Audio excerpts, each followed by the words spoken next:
nice. I think they were, in their traveling clothes, but they were nice traveling clothes.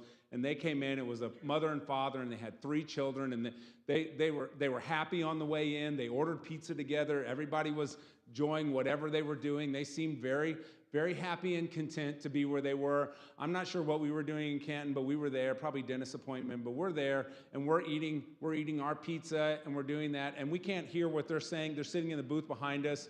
I'm not listening to their conversation. Matter of fact, I don't even know what they were talking about. What we were talking about was the key, but while I'm sitting there, we're all just sitting there, and then I hear this: we don't do that. And I was like, and the whole place got silent, right? And there was like this silence at their table and at our table, and then everything went back to normal, right? They started talking and eating pizza. We said they continued their conversation, and everything went on. And so I was sitting myself going, I'm not sure that's how that would go in my family, right? Like if my mom were to slap one of my sisters at the table, right? That would probably get real ugly real fast, right? And I'm not sure how that would go. And I think it stuck with me so much because I realized that even though that happened, that this smack occurred, right? It didn't break their relationship. It didn't ruin their family meal. It didn't end all things. It didn't devolve into a scene at a restaurant, right? There was a moment where the daughter said something that was unacceptable to the mother. And she made it very clear with a very clear boundary that that was not going to happen, right? And obviously there was a pattern of understanding already, right? That this is how things were handled and that they were going to be very clear in their delineation of what is acceptable and what isn't acceptable, right?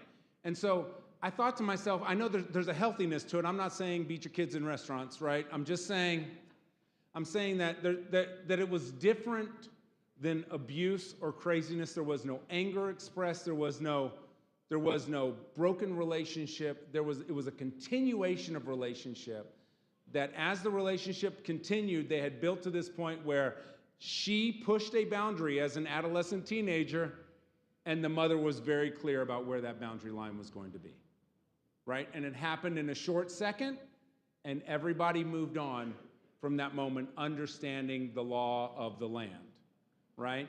And I just think as we move forward in boundaries, as we grow in our boundaries, right? Boundaries don't have to be this reaction and proact and, back and forth and big thing, right?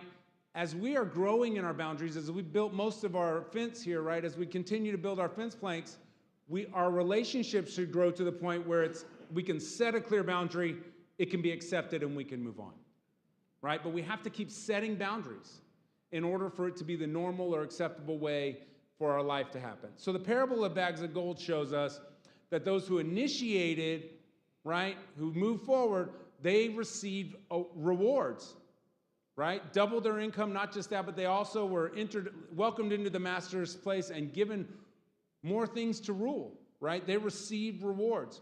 But those who were passive, those who were just waiting on things to develop, right? If you were passive, then they didn't get what they wanted out of life, right? Matter of fact, the guy who was passive and buried it out of fear or out of his own thought processes or what he did, the weeping and gnashing of teeth were the words, right? I just think, right? Weeping and gnashing of teeth, right, was the quick response. And it wasn't even a hesitation. There wasn't like, let's talk about it, let's make a deal. No, the answer was if you're going to be passive, right, and not be active, then you're not going to get what you want out of life, right? When we push or we initiate, we can begin to see and accept limits and boundaries in a quick, understanding way. It's